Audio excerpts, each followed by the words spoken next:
पूज्याय राघवेन्द्राय सत्यधर्मरताय च। ಎಲ್ರಿಗೂ ನಮಸ್ಕಾರ. ಸ್ಪೀಡ್ ನ್ಯೂಸ್ ಕನ್ನಡದ ಗುರುಮಾತಾ ಗುರುವಾಣಿ ನೇರ ಪ್ರಸಾರ ಕಾರ್ಯಕ್ರಮಕ್ಕೆ ತಮ್ಮೆಲ್ಲರಿಗೂ ಆತ್ಮೀಯವಾದಂತಹ ಸ್ವಾಗತ. ಪ್ರತಿದಿನಾನು ಶ್ರೀ ಗುರು ರಾಘವೇಂದ್ರ ರಾಯರ ಮಹಿಮೆಯನ್ನು ತಿಳಿದುಕೊಳ್ತಾ ಇರ್ತೀವಿ, ನಮ್ಮ ದೈವದ ಬಗ್ಗೆನೂ ತಿಳಿದುಕೊಳ್ತಾ ಇರ್ತೀವಿ, ಯಾವ ರೀತಿಯಾಗಿ ಜೀವನವನ್ನು ಸಾಗಿಸ್ಕೊಂಡು ಹೋಗಬೇಕು ಅನ್ನೋದನ್ನು ಹೇಳ್ತೀವಿ. ದೈವವನ್ನು ನಂಬ್ಕೊಂಡು ಹೋದರೆ ನಾವು ಮಾಡುವಂತಹ ಕೆಲಸಗಳಲ್ಲಿ ಸಕ್ಸಸ್ ಸಿಗುತ್ತೆ ಅನ್ನೋದು ಕೂಡ ನಾವು ಪ್ರತಿದಿನನೂ ತಿಳಿಸ್ಕೊಡ್ತಾನೆ ಇರ್ತೀವಿ. ಇವತ್ತಿನ ಸಂಚಿಕೆಯಲ್ಲೂ ಕೂಡ ನಿಮಗೆ ಶ್ರೀ ಗುರು ರಾಘವೇಂದ್ರ ರಾಯರ ಮಹಿಮೆಯ ಬಗ್ಗೆ ಅನೇಕ ನಮ್ಮ ಒಂದು ಸನಾತನ ಧರ್ಮದ ಬಗ್ಗೆ ತಿಳಿಸ್ಕೊಡ್ತೀವಿ ಈ ಒಂದು ಕಾರ್ಯಕ್ರಮದಲ್ಲಿ. ಮೊದಲಿಗೆ ಗುರುಮಾತಾ ಅವರನ್ನ ಕಾರ್ಯಕ್ರಮಕ್ಕೆ ಸ್ವಾಗತ ಮಾಡ್ತಾ ಮುಂದಿನ ಕಾರ್ಯಕ್ರಮವನ್ನ ನಡೆಸ್ಕೊಂಡು ಹೋಗೋಣ. ಗುರುಮಾತಾ, ತಮಗೆ ಕಾರ್ಯಕ್ರಮಕ್ಕೆ ಸ್ವಾಗತ. ನಮಸ್ಕಾರ. ಎಲ್ರಿಗೂ ನಮಸ್ಕಾರ. ಗುರುವೇ ಶರಣಂ. ಪೂಜ್ಯಾಯ ರಾಘವೇಂದ್ರಾಯ ಸತ್ಯಧರ್ಮರತಾಯ ಚ ಭಜತಾಂ ಕಲ್ಪವೃಕ್ಷಾಯ ನಮತಾಂ ಕಾಮಧೇನವೇ. ಶ್ರೀ ರಾಘವೇಂದ್ರ ಸ್ವಾಮಿ ಅವತಾರ ಮಹಾಪುರುಷ ರಾಘವೇಂದ್ರ ಸ್ವಾಮಿಯ ಅನುಗ್ರಹ ಆಶೀರ್ವಾದ ಸದಾ ಕಾಲ ಎಲ್ಲ ಜೀವರಾಶಿಲೂ ಇರಬೇಕು ಅಂತ ನಾನು ಪ್ರಾರ್ಥನೆ ಮಾಡ್ತೀನಿ. ಅದೇ ರೀತಿ ಸಂಕಲ್ಪನೂ ಸಹ ಸದಾ ಕಾಲ ಇರಬೇಕು. ಯಾಕೆ ಅಂತಂದರೆ ಇವತ್ತು ಬುಧವಾರ ಪರಿಸರಕ್ಕೆ ಎಷ್ಟು ಒಂದು ವಿಶೇಷತೆ ಇರೋ ಅಂಥ ವಾರ. ಅದರಲ್ಲೂ ರಾಘವೇಂದ್ರ ಸ್ವಾಮಿಗೆ ಅನುಗುಣವಾಗಿದ್ದಂಥ ತುಂಬ ವಿಶೇಷತೆಗಳಿದೆ. ಹಾಗಾಗಿ ಅವರಿಂದ ಎಷ್ಟೋ ಮಿರಾಕಲ್ ನಡೆದಿದಂಥದ್ದು ಇದೆ. ಸದಾ ಕಾಲನೂ ರಾಯರನ್ನ ಪ್ರಾರ್ಥನೆ ಮಾಡಿ ಭಕ್ತರಾದವರು ಒಂದು ಟೈಮು ರಾಯರನ್ನ ದರ್ಶನ ಮಾಡಿಕೊಂಡು ಸಹ ಬನ್ನಿ. ಒಳ್ಳೆಯದಾಗಲಿ ಎಲ್ರಿಗೂ ಏನೇನು ಅಂದ್ಕೊಂಡಿದ್ದೀರೋ ಒಳ್ಳೊಳ್ಳೆ ವಿಷಯಗಳೆಲ್ಲ ಪಾಸಿಟಿವ್ನೆಸ್ ಎಲ್ಲ ಸಕ್ಸಸ್ ಆಗಲಿ ಅಂತ ನಾನು ಪ್ರಾರ್ಥನೆ ಮಾಡ್ತೇನೆ. ಎಸ್ ಅಮ್ಮ, ಇವತ್ತು ಬುಧವಾರ, ಇವತ್ತಿನ ಒಂದು ವಿಶೇಷತೆ ಏನು?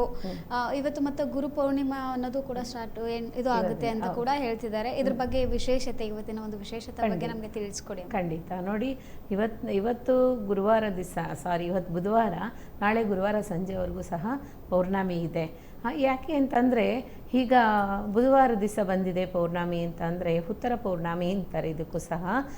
ಹಾಗಾಗಿ ಉತ್ತರ ಪೌರ್ಣಮಿ ಅಂತಂದರೆ ಏನು ಅಂದರೆ ಗಿರಿವನ ಸುತ್ತೋದು ತುಂಬಾ ವಿಶೇಷತೆ. ನೋಡಿ, ತಿರುವಣ್ಣಾಮಲೆಯಲ್ಲಿ ಇವತ್ತಿನ ದಿವಸ ಬೇಕಾದಷ್ಟು ಲಕ್ಷಾಂತರ ಜನ ಗಿರಿವನನ ಬೆಟ್ಟನ ಸುತ್ತುತ್ತಾ ಇದ್ದಾರೆ.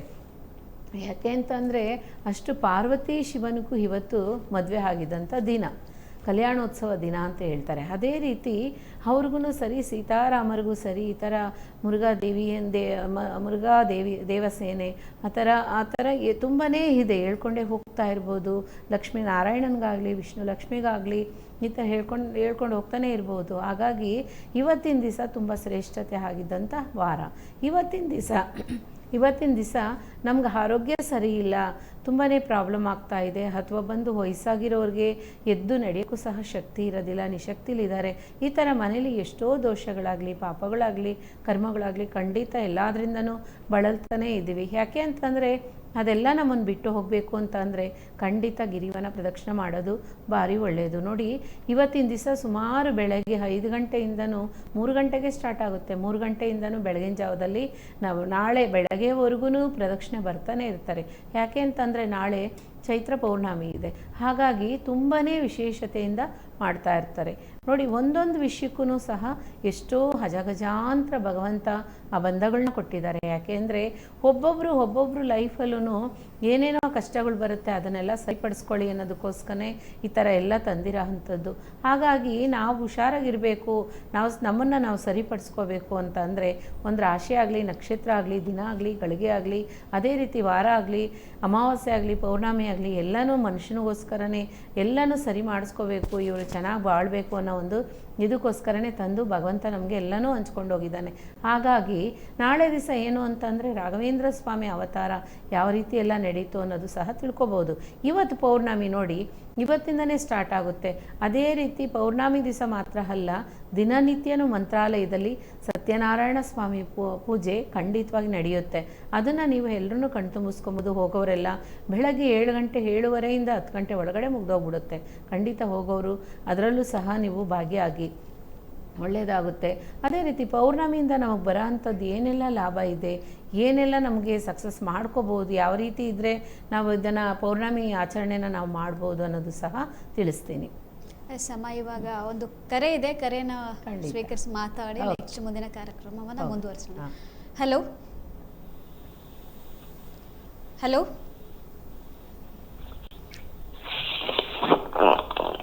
ಹಲೋ, ಕೇಳಿಸ್ತಿದೆನಾ? ಹಲೋ, ಯಾರು ಮಾತಾಡ್ತಿರೋದು? ನನ್ನ ವಾಯ್ಸ್ ನಿಮಗೆ ಕೇಳಿಸ್ತಿದೆಯಾ?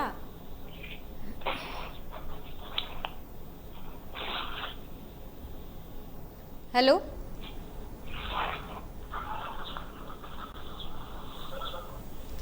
ನಾನು ಮಾತಾಡ್ಸ್ತಿರೋದು ನಿಮ್ಗೆ ಕೇಳಿಸ್ತಾ ಇದೆನಾ? ಹಲೋ ಹಲೋ ಸರ್, ನಮಸ್ತೆ ಸರ್. ನಮಸ್ಕಾರ ಅಮ್ಮ. ಸರ್, ಎಲ್ಲಿಂದ ಕಾಲ್ ಮಾಡ್ತಾ ಇರೋದು? ನಮ್ದು ಧಾರವಾಡ ಡಿಸ್ಟಿಕ್ ಅಂದ್ರೆ ಕಲಗಟ್ಟಿ ತಾಲೂಕು. ಸರ್, ನಿಮ್ಮ ಹೆಸರು? ಉಮೇಶ್ ಅಂತ. ಸರ್, ಉಮೇಶ್ ಅಂತ. Okay sir. ಸರ್ ಹೇಳಿ, ಮಾತಾಡಿ ಸರ್. ಗುರುಮಾತಾ ಇದ್ದಾರೆ, ಮಾತಾಡಿ. ನಮಸ್ಕಾರ, ಹೇಳಿ. ಹಲೋ ಹೇಳಿ, ನಮಸ್ಕಾರ, ಹೇಳಿ ಹೇಳಿ. ನಮಸ್ಕಾರ ಅಮ್ಮ. ನಮಸ್ಕಾರ. ನಮ್ಗ ದೂರ ಆಕತ್ತಮ್ಮಾರ ಅಲ್ಲಿ ದಾಸ ಸ್ವಲ್ಪ ಭಾಳ ತ್ರಾಸನಾಗಿದ್ವಿ ಅಮ್ಮಾರ ನಾವು. ಏನ್ ಹೇಳ್ತಾ ಸರ್, ಸರ್ ಕೇಳಿಸ್ತಾ ಇದೆಯಾ? ನಾವು ಉದ್ಯೋಗ ಮಾಡ್ತಾ ಇದೀವಿ ಅಮ್ಮಾರ. ಸರ್, ನಮ್ಮ ವಾಯ್ಸ್ ನಿಮ್ಗೆ ಕೇಳಿಸ್ತಿದೆಯಾ? ಹಲೋ ಹಲೋ ಸರ್, ನೀವು ಒಂದು ನೆಟ್ವರ್ಕ್ ಇರೋ ಒಂದು ಪ್ಲೇಸಲ್ಲಿ ಬಂದು ಮಾತಾಡಿ ಸರ್. ಈಗ ಕೇಳ್ತದನ್ರಿ? ಮತ್ತೆ ಹಾ, ಕೇಳಿಸ್ತಿದೆ ಸರ್. ಧಾರವಾಡದಿಂದ ಕರೆ ಮಾಡಿರೋದು. ನಿಮ್ಮ ಹೆಸರು ಹೇಳಿ ಸರ್. ಉಮೇಶ್ ಅಮ್ಮ. ಉಮೇಶ್. ಉಮೇಶ್ ಸರ್, ಮಾತಾಡಿ. ಮಾತಾ ಅವರಿದ್ದಾರೆ, ಅವ್ರ ಜೊತೆ ಮಾತಾಡಿ. ಗುರುಮಾತಾ ಅವ್ರ ಜೊತೆ ಹೇಳಿ ಹೇಳಿ, ಏನ್ ಸಮಸ್ಯೆ ಹೇಳಿ. ಹಲೋ. ಹಾ, ಹೇಳಿ. ನಮಸ್ಕಾರ, ಹೇಳಿ. ಕೇಳಿಸ್ತಾ ಇದೆ, ಹೇಳಿ. ಸರ್. ನಮಸ್ತೆ ಕೇಳಿಸ್ತಿದೆ? ಅಮ್ಮಾರ. ಹಾ, ನಮಸ್ತೆ ನಮಸ್ತೆ, ಹೇಳಿ. ಧಾರವಾಡ ಡಿಸ್ಟಿಕ್ ಕಲಗಡಿ ತಾಲೂಕು ಅಮ್ಮಾರ. ಓಕೆ, ಏನ್ ಸಮಸ್ಯೆ ಅಂತ ಹೇಳಿ. ನಾವು ಸ್ವಲ್ಪ ಸಾಲ ಬಾಂಧ್ಯಾಗ ನಡೆಸ್ತೀವಿ ಅಮ್ಮಾರ. ಮತ್ತೆ ನಾವು ರಾಯತ್ ಇದು ಮಾಡ್ತಾ ಇದೀವಿ ಅಮ್ಮಾರ. ಓಕೆ. ಸ್ವಲ್ಪ ಇನ್ನೂ ಕಡಿಮೆ ಆಗಿಲ್ಲ ಅಮ್ಮಾರ. ಅದಕ್ಕೆ ಮತ್ತೆ ದೂರ ಆಗತ್ತೆ ಅಮ್ಮಾರ. ಅಲ್ಲಿ ನಿಮ್ಮನ್ನ ಕಾಂಟ್ಯಾಕ್ಟ್ ಮಾಡಕ್ರಿ. ಬನ್ನಿ, ನೀವು ಬನ್ನಿ. ನಾವಿರೋಂಥ ಸ್ಥಳಕ್ಕೆ ಬೆಂಗಳೂರಲ್ಲಿ RR ನಗರದಲ್ಲಿ ಇರೋಂಥದ್ದು. ನೀವು ಬನ್ನಿ, ಖಂಡಿತ ಭೇಟಿ ಮಾಡಿ. ಒಂದು ದಿವಸ ಭೇಟಿ ಆಗಿ ಅದಕ್ಕೆ ಏನೆಲ್ಲ ಮಾಡಿಕೊಟ್ರೆ ನಿಮಗೆ ಒಳ್ಳೇದಾಗುತ್ತೆ ಅನ್ನೋಂಥದ್ದನ್ನ ಸಂಕಲ್ಪ ಕಾಯಿ ಸಹ ಕೊಡ್ತೀನಿ. ಅದೇ ರೀತಿ ನಿಮಗೆ ಮನೆಗೆ ಏನು ಬೇಕೋ ಅದನ್ನೆಲ್ಲನೂ ಸರಿಪಡಿಸ್ಕೊಡ್ತೀನಿ ನಾನು. ಚಿಂತೆ ಮಾಡಬೇಡಿ, ರಿಲ್ಯಾಕ್ಸ್ ಆಗಿರಿ. ಅದೇ ರೀತಿ ನೀವು ನನ್ನನ್ನು ಒಂದು 11:30ಗೆ ಕಾಲ್ ಮಾಡಿ. ಮತ್ತೆ ನೀವು ಲೈನಿಗೆ ಬನ್ನಿ, ನನ್ನ ನಂಬರ್ ತೊಗೊಳ್ಳಿ, ಕಾಲ್ ಮಾಡಿ ವಿವರವಾಗಿ ಎಲ್ಲ ವಿಷಯನೂ ನೀವು ಮೆಸೇಜಲ್ಲಿ ಹಾಕಿರಿ. ಸರಿಪಡಿಸ್ಕೊಡ್ತೀನಿ. ಬನ್ನಿ. ಗುರುವೇ ಶರಣು, ಗುರುವೇ ಶರಣು. ಧನ್ಯವಾದಗಳು ಸರ್ ಕರೆ ಮಾಡಿದ್ದಕ್ಕೆ. ಅಮ್ಮ, ಇವಾಗ ಗುರುಮಾತಾ ಅವರೇ, ನಾವು ಇವಾಗ ನೋಡ್ತಾ ಇದ್ದೀವಿ ಬುಧವಾರದ ಒಂದು ವಿಶೇಷತೆ ಬಗ್ಗೆ, ಗುರು ಪೌರ್ಣಿಮೆ ಬಗ್ಗೆ. ಇವಾಗ ಶ್ರೀ ಗುರು ರಾಘವೇಂದ್ರ ರಾಯರ ಒಂದು ಮಹಿಮೆಯ ಬಗ್ಗೆ ತಿಳಿದುಕೊಳ್ಳೋದಾದ್ರೆ ಇನ್ನೂ ಹೆಚ್ಚಿಗೆ ನಾವು ತಿಳಿದುಕೊಳ್ಳೋದಿದೆ. ಸೊ ಅದರಲ್ಲಿ ಶ್ರೀ ಗುರು ರಾಘವೇಂದ್ರ ರಾಯರು ಬೆಂಕಿಯನ್ನ ತಣ್ಣಗಾಗಿಸಿದ್ರಂತೆ. ಇದ್ರ ಬಗ್ಗೆ ಸ್ವಲ್ಪ ಮಾಹಿತಿ ಕೊಡಿ ನಮ್ಗೆ. ಖಂಡಿತ. ನೋಡಿ, ರಾಘವೇಂದ್ರ ಸ್ವಾಮಿ ಅಗ್ನಿದೇವನ ಕೂಡನೇ ಸಹ ಮಾತಾಡಿದ್ದಾರೆ. ಯಾಕೆ ಅಂತಂದರೆ ಅಷ್ಟು ಪವರ್ಫುಲ್ ಆದವರು ಭಗವಂತ. ಒಂದೊಂದು ದಿನ ಒಂದೊಂದು ರಾಘವೇಂದ್ರ ಸ್ವಾಮಿ ಗುರುವಾರದ ದಿವಸ ಒಂದೊಂದು ವಿಷಯನೂ ಸಹ ರಾಯರು ಏನೆಲ್ಲ ತ್ಯಾಗ ಮಾಡಿದ್ದಾರೆ, ಏನೆಲ್ಲ ಮಹಿಮೆಗಳು ಮಾಡಿದ್ದಾರೆ, ಅವರಿಂದ ಏನೆಲ್ಲ ಪಡ್ಕೊಂಡಿದ್ದಾರೆ ಭಕ್ತರು, ಇನ್ನೂ ಸಹ ಎಷ್ಟೋ ವಿಶೇಷತೆಗಳಿದೆ, ಹೇಳ್ಕೊಂಡು ಹೋಗ್ತಾನೆ ಇರ್ಬೋದು. ಆ ಥರ ಒಂದೊಂದು ವಿಷಯನೂ ಸಹ ತಿಳಿಸ್ತೀನಿ. ಅದನ್ನು ದಿನನಿತ್ಯನೂ ಒಂದೊಂದು ನನ್ನಿಂದ ಆಗಿದ್ದಂಥ ವಿಶೇಷತೆ ಖಂಡಿತ ನನಗೆ ನಾಲೆಡ್ಜಿಗೆ ಬಂದಿರೋ ಅಂಥ ವಿಷಯನೆಲ್ಲ ಸಹ ನಾನು ಹೇಳ್ತಾ ಬರ್ತೀನಿ. ಯಾಕೆ ಅವರು ಅಗ್ನಿ ಮಳೆನ ಅವರು ಬಂದು ತಣ್ಣಗೆ ಹಾಕ್ಸಿದ್ರು ಅಂತ ಅಂದರೆ, ನೋಡಿ, ಅಗ್ನಿದೇವ ಇಂದ್ರದೇವನ ಹತ್ರನೇ ಅವ್ರು ಮಾತಾಡಿದ್ದಾರೆ. ಅಗ್ನಿದೇವನ ಹತ್ರ ಅಷ್ಟು ಮಾತಾಡೋಂಥ ಶಕ್ತಿ ಅವ್ರಿಗೆ ಸಿಕ್ಕಿದೆ ಅಂದಮೇಲೆ ಎಷ್ಟು ಮಹಾಮಹಿಮರಲ್ವೇ. ಹಾಗಾಗಿ ಭಗವಂತ ಬಂದು ರಾಘವೇಂದ್ರ ಸ್ವಾಮಿ ಅವತಾರ ಮಾಡುವಾಗಲೇ, ಅವತಾರ ಮಹಾಪುರುಷನಾಗಿರುವಾಗಲೇ, ಕೃತಾಯುಗದಲ್ಲೇ ಭಕ್ತ ಪ್ರಹ್ಲಾದನಾಗಿ ಇರುವಾಗಲೇ ಇಂದ್ರದೇವನ ಜೊತೆಲೆಲ್ಲ ಇದ್ದವಂಥವ್ರೇ ಭಗವಂತ. ಹಾಗಾಗಿ ಒಂದೊಂದು ಯುಗಗಳಲ್ಲಿಯೂ ಅವರು ಅವತಾರ ಮಾಡಿಕೊಂಡು ಒಂದೊಂದೂ ಮಹಿಮೆ ಮಾಡ್ಕೊಂಡು ಬಂದಿದ್ದಾರೆ ಅಂತಂದರೆ ಸಾಧಾರಣ ವಿಷಯನೇ ಅಲ್ಲ. ನೋಡಿ, ಈಗ ರಾಘವೇಂದ್ರ ಸ್ವಾಮಿ ಯಾಕೆ ಅಗ್ನಿಮಳೆನ ಅವರು ಶಾಂತಿಗಳಿಸಿದ್ರು ಅಂತ ಅಂದರೆ, ಮಾಂಚಾಲಮ್ನವ್ರದ್ದು ಒಂದೇ ಒಂದು ಟೆಸ್ಟ್ ಇತ್ತು ಅಷ್ಟೇ. ಆ ಟೆಸ್ಟ್ ಏನು ಅಂತ ಅಂದರೆ, ರಾಘವೇಂದ್ರ ಸ್ವಾಮಿ ಎಷ್ಟು ಶಕ್ತಿ ಉಳ್ಳವರು, ಅದೇ ರೀತಿ ಎಷ್ಟು ನಿಷ್ಠೆಯಿಂದ ಇರೋ ಅಂಥವ್ರು, ಎಷ್ಟು ಭಕ್ತಿಯಿಂದ ಇರೋ ಅಂಥವ್ರು ಅನ್ನೋದು ಆ ತಾಯಿಗೆ ಗೊತ್ತಾಗಬೇಕಾಗಿತ್ತು. ಅದಕ್ಕೆ ಚಿಕ್ಕದೊಂದು ಪುಟಾಣಿ ಅಂಥದ್ದೊಂದು ಟೆಸ್ಟ್ ಇಟ್ಟರು. ಆ ಟೆಸ್ಟಲ್ಲೂ ಸಹ ಆ ಭಗವಂತ ಮಾರ್ಕು ಕೋಟಿನೇ ತೊಗೊಂಬಿಟ್ಟಿದ್ದಾರೆ. ಕಾರಣ ಏನು ಅಂತ ಅಂದರೆ ಆ ತಾಯಿ ಬಂದು ಆ ಬೆಂಕಿಲೆ ಬೇಯೋ ಥರ ಬೆಂಕಿಲೆ ಸಿಗಾಕೊಂಡಿದ್ದ ಥರ ಡ್ರಾಮಾ ಮಾಡ್ತಾರೆ. ಆಗ ಡ್ರಾಮಾ ಮಾಡ್ತಾ ಇರುವಾಗ ಆ ಮಳೆಗೋಸ್ಕರನೇ ಒಂದು ಹಾಡು ಸಹ ಹಾಡ್ತಾರೆ. ಅದು ನಿಜವಾಗಿದ್ದಂಥ ಹಾಡು. ನಮ್ಮ ರಾಜ್ಕುಮಾರ್ ಅಣ್ಣವರು ನಡೆಸಿದಂಥ ಪಿಕ್ಚರಲ್ಲಿ ಇದೆ ಅಂತ ಹೇಳ್ತಾರೆ. ಅದೆಷ್ಟು ಮಟ್ಟಿಗೆ ನನಗೆ ಅದು ಇದಂಥ ಸತ್ಯ ಅಂತ ನಂಗೆ ಗೊತ್ತಿಲ್ಲ. ಹಾಗಿರುವಾಗ ಅದು ಆ ಹಾಡನ್ನು ಹಾಡಿರೋರು ಸ್ವಲ್ಪ ಸಂಸ್ಕೃತದಿಂದನೂ ಸಹ ಹಾಡಿದ್ದಾರೆ ಅಂತ ಹೇಳ್ತಾರೆ. ಅದಿಲ್ದಿರ ರಾಜಣ್ಣವ್ರು ಆ ಪಿಕ್ಚರಲ್ಲಿ ಇಲ್ದಿರ ಇರೋಂಥದ್ದು ಸಹ ಶಾಸನಗಳಲ್ಲಿ ಇದೆ ಅಂತ ಹೇಳ್ತಾರೆ. ಅದನ್ನು ಖಂಡಿತ ನಿಮಗೆ ತಿಳಿಸ್ತೀನಿ ಆ ಹಾಡನ್ನು ಒಂದು ದಿವಸ. ಅದೇ ರೀತಿ ಯಾಕೆ ಆ ಹಾಡುವಾಗ ದೇವೇಂದ್ರ ಆಟೋಮೆಟಿಕ್ಕಾಗಿ ಶಾಂತಿ ಆದ ಅಂತಂದರೆ ನೋಡಿ, ಆ ಅಗ್ನಿದೇವ ಶಾಂತಿ ಆಗಿದ ತಕ್ಷಣ ಆ ಜಗನ್ಮಾತೆ ಪ್ರತ್ಯಕ್ಷ ಆಗ್ತಾಳೆ. ರಾಘವೇಂದ್ರ ಸ್ವಾಮಿಗೆ ಪ್ರತ್ಯಕ್ಷ ಆಗ್ಬಿಟ್ಟು ಹೇಳ್ತಾಳೆ, ಮಗು ತನ್ನ ತಾಯಿಗೆ ಎಷ್ಟೇ ಊಟ ಮಾಡಿಸಿ ಆ ಮಗುನ ಬೆಳೆಸಿದ್ರೇನು ತನ್ನ ಮಗು ಕೈಯಿಂದ ಒಂದು ತುತ್ತು ಅನ್ನ ತಿನ್ನಬೇಕಲ್ಲ ಅಂತ ಆಸೆ ಇದ್ದೇ ಇರುತ್ತಂತೆ. ಹಾಗಾಗಿ ನಾನು ಆಟ ಆಡಿದೆ ಅಂತ ಹೇಳುವಾಗ ಆ ರಾಯರು ಹೇಳ್ತಾರೆ, ತಾಯಿ ನನ್ನನ್ನು ತುಂಬಾ ಶೋಧಿಸ್ಬಿಟ್ಟೆ ಜಗನ್ಮಾತೆ ಅಂತ ಅನ್ನುವಾಗ ಅಷ್ಟೂ ಆ ಜಗನ್ಮಾತೆ ಶೋಧಿಸಿದಾಗ ಆ ಭಗವಂತ ಕುಗ್ಗೋಗ್ತಾರೆ ರಾಯರು. ಕುಗ್ಗಿದ ತಕ್ಷಣ ಹೇಳ್ತಾರೆ, ಇಲ್ಲೇ ಅಪ್ಪ ನಿನಗಿರೋ ಅಂಥದ್ದು ಬೃಂದಾವನ, ಜೀವ ಬೃಂದಾವನ ಇಲ್ಲೇ ಆಗಬೇಕು, ಬೃಂದಾವನ ಪ್ರವೇಶ ಆಗಿ ನೀವು ಇಲ್ಲಿ ನಿಮ್ಮ ಬೃಂದಾವನ ನೆಲೆ ಆಗಬೇಕು, ನೀವಿಲ್ಲಿ ನೆಲೆಸಲೇಬೇಕು ಅಂತ ಹೇಳಿ ಗಳಿಗೆ ಎಲ್ಲನೂ ದಿನದಿಂದ ಯಾವ ಟೈಮಲ್ಲಿ ನೀವು ಆಗಬೇಕು ಅನ್ನೋಂಥದ್ದು ಎಲ್ಲನೂ ಆ ತಾಯಿ ಅದೃಷ್ಟ ದೇವತೆ ಫುಲ್ಲಾಗಿ ಎಲ್ಲನೂ ಆ ಭಗವಂತನ ಹತ್ರ ರಾಯರ ಹತ್ರ ಎಲ್ಲನೂ ಉಪದೇಶ ಮಾಡಿ ಪ್ರತ್ಯಕ್ಷ ಆಗಿ ಆ ತಾಯಿ ಮತ್ತೆ ಮಾಯ ಆಗ್ತಾಳೆ. ಕಾರಣ ಏನು ಅಂತ ಅಂದರೆ ನೋಡಿ, ಆ ಭಗವಂತನಿಗೆ ಎಷ್ಟು ಶಕ್ತಿ ಇರ್ಬೋದು. ಅಗ್ನಿದೇವನ ಹತ್ರ ಮಾತಾಡಿದ್ದಾರೆ ಅಂತ ಅಂದರೆ ಅವರು ಹಾಡ್ತಾ ಮಂತ್ರ ಹೇಳ್ತಾ ಅಗ್ನಿದೇವ ಹಾಗೆ ಶಾಂತವಾಗಿ ನಿಂತೋದ್ರಂತೆ.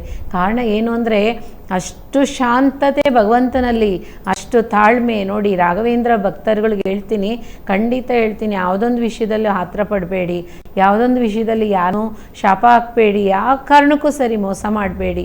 ಇದೆಲ್ಲನೂ ರಾಘವೇಂದ್ರ ಸ್ವಾಮಿ ಭಕ್ತರುಗಳಿಗೆ ಒಂದು ವಿನಂತಿ ಸಹ. ಯಾಕೆ ಅಂತಂದರೆ ಅಷ್ಟು ಶಾಂತಮೂರ್ತಿನ ನಾವು ಪೂಜಿಸ್ತಾ ಇದ್ವಿ ಅಂದಮೇಲೆ ಆ ಭಗವಂತನಲ್ಲಿ ಏನೆಲ್ಲ ಇದೆಯೋ ಆ ಶಕ್ತಿ ನಮಗೂ ಖಂಡಿತ ಕೊಡ್ತಾರೆ ಅಲ್ವೇ. ಹಾಗಾಗಿ ಆ ಮಳೆನೇ ಬಂದು ಅಗ್ನಿ ಮಳೆ ಬಂದಂಥದ್ದನ್ನು ಅವರು ಶಾಂತತ್ವ ಮಾಡಿ ಎಲ್ರಿಗೂ ಒಳ್ಳೇದು ಮಾಡಿದ್ದಾರೆ. ಈ ಭೂಮಾದೇವಿನೇ ಕಾಪಾಡಿದ್ದಾರೆ ಅಂತ ಅಂದಮೇಲೆ ಎಷ್ಟು ಈ ಭೂಮಾದೇವಿನ ತನ್ನ ತಲೆ ಮೇಲೆ ಇಟ್ಕೊಂಡು ಅವರು ಶ್ರಮವನ್ನು ಇಟ್ಕೊಂಡು ಹೋಗೋಂಥ ಭಕ್ತರುಗಳಿಗೆಲ್ಲ ಒಳ್ಳೇದು ಮಾಡ್ತಾ ಇದ್ದಾರೆ ಅಂದರೆ ಆ ಅಗ್ನಿ ಹೇಗೆ ಶಾಂತಿ ಆಯಿತೋ ಅದೇ ರೀತಿ ಮನುಷ್ಯನಿಗಿರೋ ಅಂಥ ಕಷ್ಟನೂ ಸರಿ, ನಷ್ಟ ಆಗಿರಲಿ, ಯಾವುದೇ ಒಂದು ದೋಷ ಪಾಪ ಆಗಿರಲಿ, ಅದೇ ರೀತಿ ಬೆಂದೋಗ್ಬಿಡುತ್ತೆ, ಅದೇ ರೀತಿ ಭಸ್ಮ ಆಗ್ಬಿಡುತ್ತೆ, ಅದೇ ರೀತಿ ಶಾಂತಿ ಆಗುತ್ತೆ. ಖಂಡಿತ ಹೇಳ್ತೀನಿ, ರಾಯರಲ್ಲಿ ನಂಬಿಕೆ ಇಡಿ, ಫಸ್ಟು ಭಕ್ತಿಯಿಂದ ಪೂಜೆ ಮಾಡಿ. ಒಂದೊಂದು ದಿವಸನೂ ಒಂದೊಂದು ವಿಷಯನ ನಾನು ತಿಳಿಸ್ಕೊಡ್ತೀನಿ ನನಗೆ ಗೊತ್ತಿರೋ ಮಟ್ಟಕ್ಕೆ. ಹಾಗಾಗಿ ಎಷ್ಟೋ ವಿಶೇಷತೆ ಇದೆ ರಾಯರ ಬಗ್ಗೆ, ಖಂಡಿತ ತಿಳ್ಕೊಬೋದು. ಅದೇ ರೀತಿ ನಾವು ಮಾಡಬೇಕು ಅನ್ನೋಂಥ ಒಂದು ಒಳ್ಳೆಯ ಕಾರ್ಯನ ತಡೆ ಮಾಡಬೇಡಿ, ಖಂಡಿತ ಮಾಡಿ, ಮನಸ್ಪೂರ್ವಕವಾಗಿ ಮಾಡಿ. ಅದೇ ಯಾರಿಗೂ ಯಾವ ಕಾರಣಕ್ಕೂ ಸರಿ ವಂಚನೆ ಮಾಡಬೇಡಿ. ಇದನ್ನು ಮಾಡದಿರ ಇದ್ರೇ ಸಾಕು, ಆ ಭಗವಂತನ ಆಶೀರ್ವಾದ ಸದಾಕಾಲ ಎಲ್ರಿಗೂ ಖಂಡಿತ ಸಿಗುತ್ತೆ. ಗುರುವೇ ಶರಣು. पूज्याय राघवेन्द्राय सत्यधर्मरताय च